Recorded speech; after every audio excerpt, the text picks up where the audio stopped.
Bulan kemarin saya harus menghadiri undangan bisnis yang mengharuskan saya berangkat ke New York. Sebuah perjalanan yang melelahkan bagi saya. Mengingat Jakarta New York ditempuh bisa 24 jam. Dan saya malas membayangkan duduk dalam pesawat selama 24 jam tersebut. Gara-gara perjalanan tersebut saya jadi keinget pertemuan terakhir dengan senior saya di kampus dulu yang bekerja di New York University sebelum pindah ke Yale University di tahun 2003, yaitu Profesor John Barr. Di mana saya waktu itu diundang sebagai salah satu respondents, salah satu riset yang dia lakukan. Sebagai seorang guru besar psikologi, di sana John dikenal dengan sebuah eksperimen yang bernama Barr-Holloway Theory. Karyanya demikian terkenal dan saya sangat bangga menjadi juniornya yang dipercaya untuk ikut di salah satu riset tersebut. Karyanya itu juga ditulis oleh Malcolm Gladwell dalam buku Blink sehingga menjadi terkenal ke seluruh dunia. Risetnya ini sederhana, yaitu menguji kekuatan kata-kata yang berefek pada tubuh manusia. Dalam riset Barr, dia bereksperimen terhadap 40 mahasiswa yang telah bersedia melakukan hal yang diperintahkannya untuk mengulang dan berkata-kata pada diri sendiri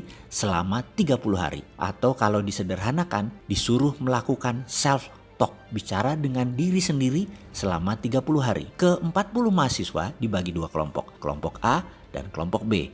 Kelompok A adalah kelompok yang selama 30 hari selalu bangun dan aktif setiap saat harus berkata pada diri sendiri hal-hal yang baik, yang positif, yang menyenangkan. Misalnya, hidup ini indah, hidup ini enak, cuaca menyenangkan, rezeki lancar, selalu sehat, Tuhan baik, pemerintah benar, kerja gampang, sehat, lucu, asik, apapun kata-katanya yang berkonotasi fun, positif, diucapkan berulang-ulang dalam hati selama 30 hari selama sadar. Kelompok B setiap hari mengatakan hal-hal yang negatif, yang sulit, yang tidak menyenangkan. Misalnya, Tuhan jahat, memang nasib susah, kerjaan sulit, zaman gila, pemerintah korup, bangsa bejat, sialan, brengsek, cari kerja susah, jalan macet, sampah di mana-mana, pemimpin tolol, malas, semua hal yang memberi kesan marah, bete, galau, semua dikatakan berulang-ulang selama 30 hari selama sadar, kecuali tidur. Di hari ke-30, mereka diperintahkan untuk datang ke kampus antara jam 10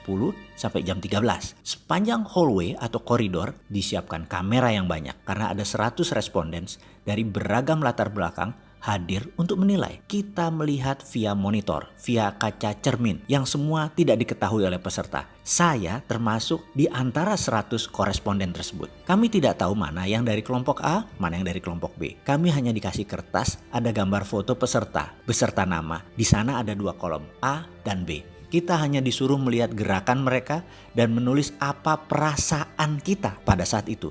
Kira-kira mereka dari kelompok A dicontreng A. Kalau dari kelompok B ya B. Sangat sederhana kan? Selama 3 jam kami berseratus menilai setiap mahasiswa yang jalan melalui koridor panjang tersebut. Setelah selesai, kertas direview, dikumpulkan dan kami lunch. Selesai lunch, 100 jawaban kami disorotkan ke layar LCD proyektor. Apa yang terjadi? Kami berseratus tepat menebak 40 peserta tersebut mana yang A dan B dengan ketepatan 95%. Kami semua kaget. Namun kalau dipikir-pikir, ekspresi atau aura atau citra diri mereka demikian jelas terbaca, ceto. Kekumuhan pancaran wajah peserta demikian jelas tergambar. Padahal ia pada saat itu menggunakan 3-piece suit yang rapih, jas 3 lapis, sangat perlente. Kesuraman terpancar walaupun dia pakaian rapih. Dan dia dari kelompok B. Di sisi lain, pancaran gloomy atau berkilau wajahnya berbinar dari salah seorang peserta walau dia hanya mengenakan jeans dan kaos oblong. Demikian jelas terlihat sehingga mudah mengkonfirm bahwa dia dari kelompok A. Melihat ketepatan tersebut, banyak respondents bertanya apa yang terjadi. Termasuk saya sangat antusias. John menjelaskan dengan sederhana. Katanya demikian, manusia itu memiliki 1 triliun sel. Setiap hari mati kira-kira 30 miliar sel. Sehingga di hari ke-30 manusia itu berbeda dengan sel 30 hari yang lalu. Note, catatan aslinya sel itu adalah billion nano jumlahnya. Kita lanjut lagi. Dalam 30 hari, sel yang mati tersebut diganti atau tumbuh sel baru. Pada saat sel baru itu bertumbuh, sel tersebut netral sifatnya. Kita manusia bisa menulis apapun di sel ini dengan pikiran dan kata-kata. Maka kalau dalam 30 hari kita mengatakan hal-hal negatif berulang-ulang tanpa jeda, membuat tubuh kita, sel baru kita bereaksi sesuai apa database yang dituliskan, sehingga orang tersebut kumuh, butek, suram, tidak menyenangkan, dan lain sebagainya. Di sisi lain, kalau selama 30 hari ditulis database positif, hasilnya ya positif, wajahnya berbinar, kulitnya terang, ceria, auranya menyenangkan, kita menjadi ingin dekat dengan orang tersebut.